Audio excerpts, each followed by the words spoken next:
Salut à tous. Alors aujourd'hui, j'ai une vidéo légèrement différente pour vous. Mes meilleurs amis, qui sont des triplés californiens et qui s'appellent Cole, Travis et Ava, viennent nous rendre visite. On a plein d'histoires drôles à raconter. Alors en voici quelques-unes. On commence avec Cole. Salut tout le monde, moi c'est Cole. Alors quand Bryson vivait en Californie, on faisait des scouts ensemble. On aimait beaucoup ça, mais les camps parfois, c'est un peu trop pour nous. Les autres enfants et nos animateurs voulaient faire des randonnées nocturnes et des activités, mais Bryson et moi, on voulait juste dormir. Un jour, après que Bryson et moi on s'est installés pour une bonne nuit de repos, les animateurs ont fait irruption dans notre tente. Tout à l'heure, on fera une veillée autour du feu, vous installez pas trop confortablement. On était super fatigués, et Bryson tient beaucoup à son sommeil. Alors il a crié en retour. Vous avisez pas de nous réveiller. Comme vous le savez, Bryson peut s'endormir extrêmement vite. Alors que moi, il me faut généralement au moins 1 heure. Donc, des fois, il me laissait seul dans la nature terrifiante, préférant le confort que lui offre le monde des rêves. Un jour, on devait décrocher le badge Survie en milieu sauvage. En gros, l'idée était de construire un abri en utilisant seulement les ressources disponibles autour de nous, puis y dormir. Le nôtre était basique. Il était fabriqué avec des bâtons posés contre un tronc et isolé avec de l'écorce. Une fois terminé, ça a été une longue nuit où Bryson dormait pendant que moi, je restais éveillé à grelotter. Pour une raison inconnue, on s'est tous les deux réveillés vers 5 heures. J'avais tellement froid. Notre animateur nous a entendus et il a déposé un chauffe-main dans l'abri. J'étais trop content de pouvoir me réchauffer. On partageait le chauffe-main à tour de rôle. Mais à un moment, Bryson s'est endormi avec. Je voulais pas être mal poli, alors je l'ai pas récupéré. Mais j'ai pas dormi du tout cette nuit-là. Alors croyez-moi, je suis plutôt bien placé pour parler de son super pouvoir pour s'endormir.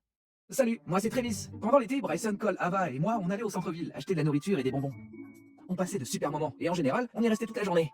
Par contre, un jour, on sortait de la confiserie et Bryson s'apprêtait à traverser la route. Il a regardé à droite, rien. Il a regardé à gauche, rien.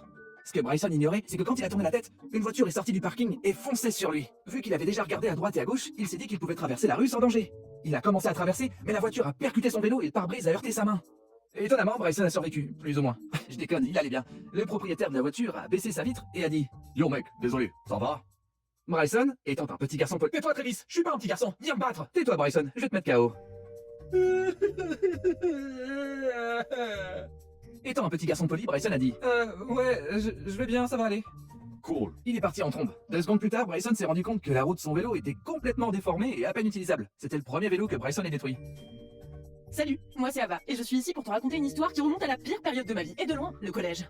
Le collège dans lequel on allait tous les 4 organise chaque année une comédie musicale à laquelle tout le monde peut participer. Alors, l'année de nos 12 ans, Bryson, mes frères et moi, on a décidé de participer à la comédie musicale La Belle et la Bête. Moi, j'ai eu la grande chance d'obtenir l'un des pires rôles, l'une des innombrables admiratrices de Gaston.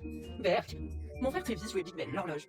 Bryson était Lumière, le chandelier, et mon autre frère Cole était Zip, la tasse de thé. Le truc dont je me souviens le plus, c'est que le costume de Bryson avait d'énormes fausses bougies qui recouvraient ses mains comme des gants. Elles étaient équipées d'ampoules à l'intérieur pour donner l'impression qu'elles étaient vraies.